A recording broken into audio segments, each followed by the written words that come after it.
اعوذ باللہ من الشیطان الرجیم بسم اللہ الرحمن الرحیم رب اشرح لی صدری ویسر لی امری واحلل عقدۃ من لسانی یفقہوا قولی۔ آج ہم سورۃ البقرہ کی آیت نمبر 49 سے 53 تک کی آیات کی تفسیر کو اچھی طرح سے سمجھیں گے اور اس میں اپنے لیے عمل کے اصول نکالیں گے۔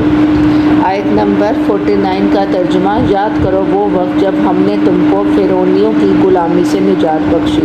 انہوں نے تمہیں سخت عذاب میں مبتلا کر رکھا تھا، تمہارے لڑکوں کو ذبح کرتے تھے اور تمہاری لڑکیوں کو زندہ رہنے دیتے تھے، اور اس حالت میں تمہارے رب کی طرف سے تمہاری بڑی آزمائش تھی۔ یعنی جس طرح ہم نے پچھلی آیات میں بھی بنی اسرائیل کا ذکر کیا تھا، جو میری لاسٹ ویڈیو تھی، تو اس میں بھی اللہ سبحانہ تعالیٰ بنی اسرائیل کا ذکر کر کے دراصل ہمیں جو ہے وہ یاد دہانی کرا رہے ہیں کہ ہم نے وہ والے کام نہیں کرنے جو بنی اسرائیل نے کیے تھے۔ تو بنی اسرائیل کون تھے؟ وہ اصل میں حضرت یوسف علیہ السلام کے زمانے میں مصر میں سیٹل ہوئے تھے، اور پھر آل فرعون کے زمانے میں ان پر زوال آ گیا، تو ان کی آبادی جو تھی وہ دن بدن بڑھتی جا رہی تھی۔ تو فرعون نے جب یہ دیکھا کہ ان کی آبادی بڑھتی جا رہی ہے تو ان کو یہ خوف تھا کہ کہیں آبادی کی کثرت کی وجہ سے یہ ہم پر غالب نہ آ جائے، تو بنی اسرائیل کو سخت مشقت میں جو ہے وہ مبتلا کر رکھا تھا۔ یعنی بڑی بڑی عمارتوں کا شوق تھا فرعون کو، تو بڑی عمارتوں کی تعمیر کے دوران ہی یہ بنی اسرائیل جو تھے وفات پا جاتے تھے، اور پھر تمہارے بیٹوں کو ذبح کرتے تھے۔ ایک برا عذاب تھا۔ یعنی بیٹوں کو ذبح کرنے سے مراد جو ہے وہ یہ ہے کہ ان پر کوئی بھی کہہ لو کہ مذہبی آزادی نہیں تھی، ان پر ذلت تھی، مشقت بہت تھی، اور ان کو کی زندگی بالکل جانوروں سے بھی بدتر تھی۔ اور یہ حدیث میں جو تفسیر میں مختلف آتا ہے کہ فرعون نے خواب دیکھا تھا کہ پیغمبر پیدا ہوگا، یہ غلط ہے، کیونکہ بنی اسرائیل کی یہ روایت غلط ہے، کیونکہ یہ نجومیوں کی باتیں تھی۔ تو تاریخ میں یہ بات طے ہے کہ قوم کی کثرت جو ہے وہ غالب آ سکتی ہے۔ تو فرعون کو کیا تھا؟ بنی اسرائیل کی عورتوں سے کوئی سروکار نہ تھا، کیونکہ اس سے فرعونیوں کی نسل ہی جنم لیتی تھی۔ یعنی وہ بنی اسرائیل کی جو عورتیں تھیں ان کو لونڈی بنا لیتے تھے، کیونکہ بنی اسرائیل کا قرآن میں بہت دفعہ ذکر ہے، اس لیے ہمیں بنی اسرائیل کے بارے میں جو ہے وہ اچھی طرح سے سمجھ لینا چاہیے کہ وہ کس قسم کی قوم تھی اور کس طرح سے آباد ہوئی، تاکہ ہم اس اچھی طرح سے جان کر اپنے لیے جو ہے وہ ان آیات سے سبق نکال سکیں۔ اور بنی اسرائیل کو احساس دلایا جا رہا ہے کہ تمہاری نسلیں ختم ہو گئی تھی۔ یعنی ان آیت میں اللہ تعالیٰ بنی اسرائیل کو کیا یاد دلا رہے ہیں کہ تمہاری تو نسلیں ختم ہو گئی تھی اور تمہیں جینے کا بھی کوئی حق نہ تھا۔ تو اس آیت کو اگر ہم امت مسلمہ کے سامنے جو ہے وہ رکھیں تو ہمارے اندر بھی یہ ساری علامات جو ہیں وہ نظر آتی ہیں۔ یعنی مصیبتیں بھی آتی ہیں جو غیروں کی سازش ہوتی ہے، تو امتحان جو ہے وہ دراصل کس کی طرف سے ہوتا ہے؟ اللہ کی طرف سے بھی ہوتا ہے۔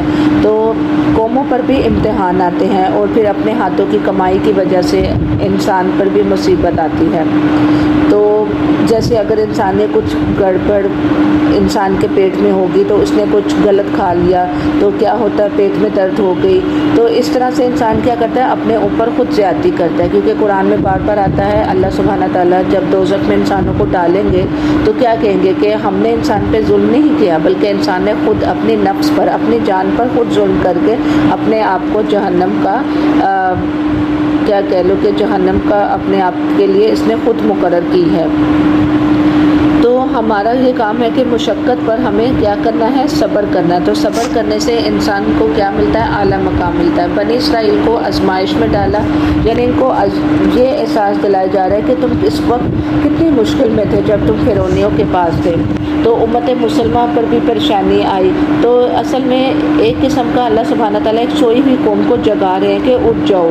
یعنی یہ زندگی صرف ایک کھیل تماشے کا نام نہیں ہے، تم نے ایک امت مسلمہ ہو، تمہارے لیے جو ہے وہ آپ صلی اللہ علیہ وسلم جو ہے وہ آخری پیغمبر تھے۔ اس کے بعد کسی پیغمبر نے نہیں آنا جس نے لوگوں کو نیکی کا حکم دینا ہے اور برائی سے روکنا ہے۔ یہ اب ایک امت مسلمہ کا کام ہے۔ جب امت مسلمہ ان لغویات میں بڑھ جائے گی اور صرف اس کی زندگی کا مقصد صرف کھانا پینا اور سونا ہوگا اور عیاشی ہوگا تو وہ کیسے یہ کام کرے گی؟ تو اللہ تعالیٰ ہمیں بنی اسرائیل کے ذریعے سے دراصل جو ہے وہ جگا رہے ہیں کہ اٹھ جاؤ۔ اور اپنے اندر کیا پیدا کرو، اپنے اندر ایک جو ایک قوم کا ٹارگٹ ہوتا ہے وہ پیدا کرو، کیونکہ امت مسلمہ کو کس کے لیے نکالا تھا؟ جو نیکی کا حکم دے گی اور برائی کے سے روکے گی۔ تو اگلی آیت میں اللہ سبحانہ تعالیٰ کیا کہہ رہے ہیں؟ آیت نمبر 50، یاد کرو وہ وقت جب ہم نے سمندر پھاڑ کر تمہارے لیے راستہ بنایا، پھر اس میں سے تمہیں بحیریت گزار دیا، پھر وہی تمہاری آنکھوں کے سامنے فرعونیوں کو غرقاب کیا۔ یعنی پہلی آیت میں، یعنی جو 49 آئی تھی، اس میں ہم نے اپنے لیے کیا سبق نکالا؟ یعنی ہر آیت میں اپنے لیے سبق ضرور نکالے کہ ہم نے کیا کرنا ہے۔ یعنی ہم نے اپنی زندگی کا مقصد جو ہے وہ لغویات میں نہیں گزارنا، بلکہ ہماری زندگی کا مقصد کیا ہے؟ لوگوں کو بھی نیکی کا حکم دینا ہے اور برائی سے روکنا، چاہے ایک آیت کا ہی انسان کو کیوں نہ پتا ہو تو وہ بھی آگے تک جو ہے وہ پہنچائے۔ کیونکہ ایک حدیث میں آتا ہے جس کا یہ مفہوم ہے کہ اگر انسان 100 رکعت نفل بھی ساری رات پڑھ لے، اور اس کے برعکس اگر انسان صرف 2 آیتوں کو تفسیر کے ساتھ سمجھ کر پڑھے تو اس کی ساری رات کی عبادت سے جو ہے وہ بہتر ہے۔ کیوں؟ کیونکہ جب انسان آیات کو اچھی طرح سے پڑھتا ہے، سمجھتا ہے، تو اس کے عمل میں تبدیلی آتی ہے، اور یہ شیطان تو ہرگز نہیں چاہے گا کہ انسان جو ہے وہ کوئی کارآمد کام جو ہے وہ کرے۔ تو اس آیت میں ہم نے اپنے لیے سبق نکال لیا۔ اب دوسری آیت ہم پڑھے ہیں، آیت نمبر 50۔ تو قرآن کو اپنے سامنے رکھیں اور اس کو اچھی طرح سے آیتوں کو سمجھتے جائیں اور اپنے لیے اصول نکالتے جائیں، کیونکہ میں نے پچھلی ویڈیو میں بھی بتایا تھا کہ میں قرآن جو ہے وہ شروع سے تفسیر کے ساتھ جو ہے وہ سمجھا رہی ہوں۔ تو انشاءاللہ جس نے پہلی آیات سے قرآن کو سمجھنا ہے تو سورۃ الفاتحہ سے اس کی تفسیر کو سمجھنا شروع کر دے، تاکہ ہم سب کے ہاتھ میں کیا ہو؟ قرآن ہو، کیونکہ قرآن کیا ہے؟ فرض عبادت ہے، اور قرآن جو نہیں پڑھے گا وہ قیامت والے دن کیا ہوگا؟ اندھا اٹھایا جائے گا۔ تو اللہ سبحانہ تعالیٰ سے دعا ہے کہ اللہ تعالیٰ ہمیں اپنی زندگی جو ہے یعنی جو ہماری زندگی ہے وہ قرآن کی روشنی سے، نور سے بھر دے، آمین۔ اب ہم 50 آیت میں جاتے ہیں کہ کیا ہے کہ ہم نے تمہارے لیے سمندر کو پھاڑ دیا۔ یعنی پہلے ہم آیت کو بنی اسرائیل کے حوالے سے دیکھتے ہیں، پھر امت مسلمہ کے حوالے سے دیکھتے ہیں، اور پھر اپنے لیے اصول نکالتے ہیں۔ ہر آیت کو پڑھیں اور اس میں اس طرح سے پڑھیں کہ اس آیت کو پہلے کانٹیکسٹ میں سمجھیں اور پھر اپنے لیے اصول نکالیں۔ اب اس میں آیا رہا ہے کہ فرق نہ، یعنی پھاڑ دیا، یعنی موسیٰ علیہ السلام کو بھیجا تھا فرعونیوں کے پاس کہ وہ اس کو ظلم سے نجات دلا دے، تو بنی اسرائیل کو لے کر گئے تو آگے کیا تھا؟ دریا تھا۔ یعنی جب حضرت موسیٰ علیہ السلام بنی اسرائیل کو فرعونیوں سے نجات دلا کے نکلے تو آگے کیا ملا؟ دریا، یعنی نہ آگے جا سکتے تھے نہ پیچھے جا سکتے تھے، تو حضرت موسیٰ علیہ السلام پریشان ہو گئے۔ تو پھر اللہ سبحانہ تعالیٰ نے کیا کیا؟ کہا کہ بنی اسرائیل کو عصا مار، یعنی حضرت موسیٰ علیہ السلام نے عصا مارا کس پہ؟ دریا پہ۔ تو دریا 2 حصوں میں بٹ گیا، یعنی 2 سمندروں کو اللہ سبحانہ تعالیٰ نے کیا بنا دیا؟ پہاڑ بنا دیا۔ تو فرعونیوں کو، یعنی جو فرعونیوں کی آل جو تھی، جو واپس جو ہے وہ ان کا پیچھا کرتے ہوئے آئی، تو بالکل اس خشک راستے کے درمیان میں سمندر کو ملا دیا اور ان کو ڈبا دیا، یعنی غرق کر دیا۔ اور پھر بنی اسرائیل کو اس طرح سے کیا ہوا؟ مصیبت سے نجات مل گئی۔ اور فرعونیوں کو انہوں نے اپنی آنکھوں سے ڈوبتا ہوا دیکھا، یعنی اللہ سبحانہ تعالیٰ کے معجزات دیکھیں کہ جب اللہ تعالیٰ جب انسان کی مدد کرتا ہے یا قوموں کی مدد کرتا ہے تو ایسے اسباب پیدا کرتا ہے کہ انسان کے وہم و گمان بھی نہیں تھا۔ یعنی اگر ہم ویسے دیکھیں تو ایک سمندر سے پھاڑ کے سڑک بنانا، اس کے لیے کتنے وسائل اور کتنا زیادہ ٹائم کی ضرورت ہے، اور اللہ سبحانہ تعالیٰ نے یہ 1 سیکنڈ میں حضرت موسیٰ علیہ السلام سے کروا دیا۔ تو ہمیں یہ سوچنا چاہیے کہ ہم پر جو بھی مصیبت آئے تو اس میں سے اللہ سبحانہ تعالیٰ ہمیں ہر حال میں جو ہے وہ نکالیں گے۔ اس طرح سے امت مسلمہ کو بھی دیکھنا چاہیے کہ ہمارے پاس کیا ہے، ہمارے پاس اللہ تعالیٰ کی ذات ہے، چاہے ہم جتنی مرضی مشکل میں ہو تو اللہ سبحانہ تعالیٰ ہمیں اس مصیبت سے نکالے گا۔ تو ہمارا بھروسہ کس پر ہونا چاہیے؟ اللہ پر۔ تو انسان کو کیا کرنا چاہیے؟ اپنی زندگی کا مرکز اور اپنی زندگی میں بھروسہ صرف اللہ سبحانہ تعالیٰ پر ہونا چاہیے۔ تو اسی طرح اللہ تعالیٰ نے جیسے بنی اسرائیل کا ساتھ دیا، اسی طرح صحابہ اکرام کا ساتھ دیا۔ اور یہاں پر ایک آیت میں، اس آیت میں دیکھیں کہ اللہ اللہ سبحانہ تعالیٰ نے بنی اسرائیل کے سامنے فرعونیوں کو غرق دیا، یعنی آنکھوں کے سامنے دشمن کو ڈبا دیا۔ تو فرعونیوں کو اپنے دریاؤں پر بڑا ناز تھا کہ وہ کہتا تھا فرعون کہ میں کتنا بڑا بادشاہ ہوں، میرے ہاتھ میں دریا ہیں۔ تو کسی انسان کو دنیا میں کوئی بھی نعمت جو ہے وہ مل جائے تو اس پہ انسان کو اترانا نہیں چاہیے۔ اور ہمارے لیے کیا اصول ہے کہ ہمیں اللہ تعالیٰ نے جتنی مرضی نعمت سے نوازا ہو تو ہمیں اس میں تکبر میں نہیں آنا چاہیے، کیونکہ دی ہوئی تو اللہ کی نعمت ہے، تو اللہ جب چاہے ہم سے یہ نعمت چھین بھی سکتا ہے۔ اس لیے انسان کا کیا رویہ ہونا چاہیے، یعنی ہمارا کیا رویہ ہونا چاہیے، عاجزی کا۔ اس کے بعد اگلی آیت کا ترجمہ دیکھتے ہیں، یعنی آیت نمبر 51۔ وَإِذْ وَعَدْنَا مُوسَىٰ 40 لَيْلَةً ثُمَّ اتَّخَذْتُمُ الْعِجْلَ مِن بَعْدِهِ وَأَنْتُمْ ظَالِمُونَ، یعنی یاد کرو جب ہم نے موسیٰ کو 40 شبانہ روزہ کی قرارداد پر بلایا تو اس کے پیچھے تم بچڑے کو اپنا معبود بنا بیٹھے۔ اس وقت تم نے بڑی زیادتی کی تھی، مگر اس پر بھی ہم نے تمہیں معاف کر دیا، شاید کہ اب تم شکر گزار بنو۔ یعنی اس میں اللہ سبحانہ تعالیٰ کیا بتا رہے ہیں کہ ایک نئی زندگی کا آغاز ہو رہا ہے بنی اسرائیل کا، یعنی فرعونیوں سے بھی جان چھوٹ گئی اور انہوں نے ان پر جتنے زیادہ مصائب وغیرہ جو ڈالے ہوئے تھے ان سب سے بھی نجات مل گئی۔ اب اللہ تعالیٰ نے کیا کیا کہ 30 دن پھر 40 دن کر دیے، یعنی عربی میں لیلہ جو ہے وہ دن کے لیے استعمال ہوتا ہے۔ تو آپ یعنی حضرت موسیٰ علیہ السلام کو اللہ تعالیٰ نے کیا کیا، کتاب کے لیے 40 راتوں کے لیے جو ہے وہ بلا لی، یعنی اب ایک نئی زندگی کا آغاز ہو رہا ہے، نئے اصول بتائے جا رہے ہیں۔ اسی طرح نبی کریم صلی اللہ علیہ وسلم کو 23 سال کے عرصے میں قرآن جو ہے وہ پورا ہوا تھا۔ تو بنی اسرائیل نے پیچھے سے کیا کیا، یعنی ان کی قوم نے پیچھے سے بچڑے کو معبود بنا لیا۔ بچڑا جو تھا وہ گائے کے بچے کو کہتے ہیں۔ اور وہ کیا کیا تھا، بنی اسرائیل کی عورتوں نے جب حضرت موسیٰ علیہ السلام فرعون سے نجات دلا کے بنی اسرائیل کی قوم کو لے کر نکلے تھے تو وہاں کی عورتوں نے زیور اٹھا کر نکل گئے تھے۔ تو زیور جو تھے وہ کیا کیا، انہوں نے گائے کے بچے کو دے دیے اور ان کو اللہ بنا بیٹھا۔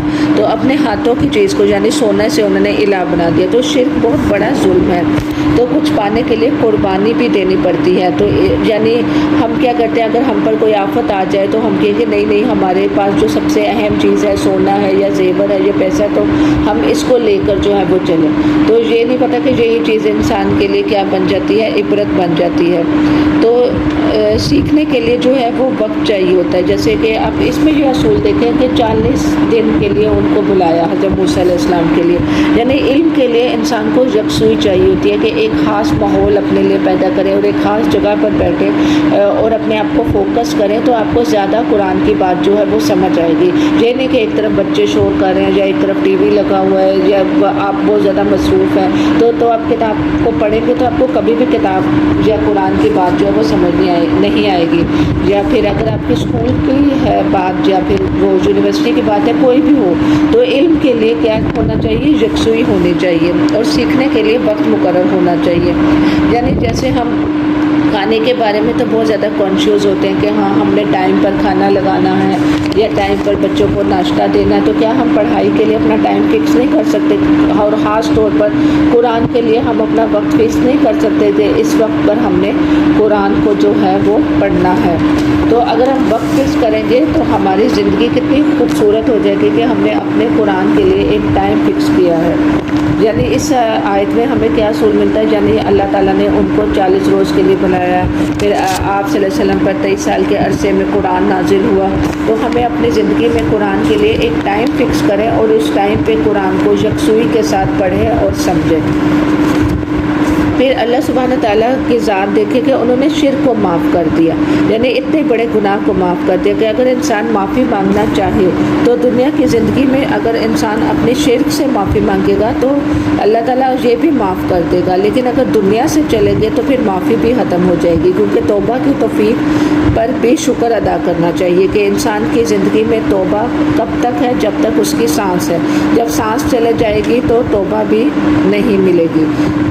پھر اللہ سبحانہ تعالیٰ کیا بتا رہے ہیں اگلی آیت میں، دیکھیں آیت نمبر 52، یہ یاد کرو کہ ٹھیک اس وقت جب تم پر ظلم کر رہے تھے ہم نے موسیٰ کو کتاب اور فرقان عطا کی تاکہ تم اس کے ذریعے سے ہدایت پاؤ۔ علیہ السلام کو کیا دی تھی؟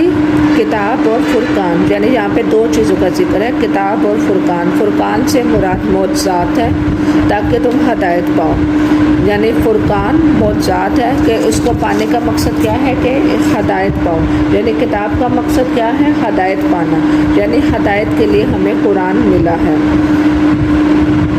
اور ہمیں کیا ملا ہے؟ قرآن۔ قرآن سے ہم پڑھتے ہیں تو اس سے کیا ہوتا ہے؟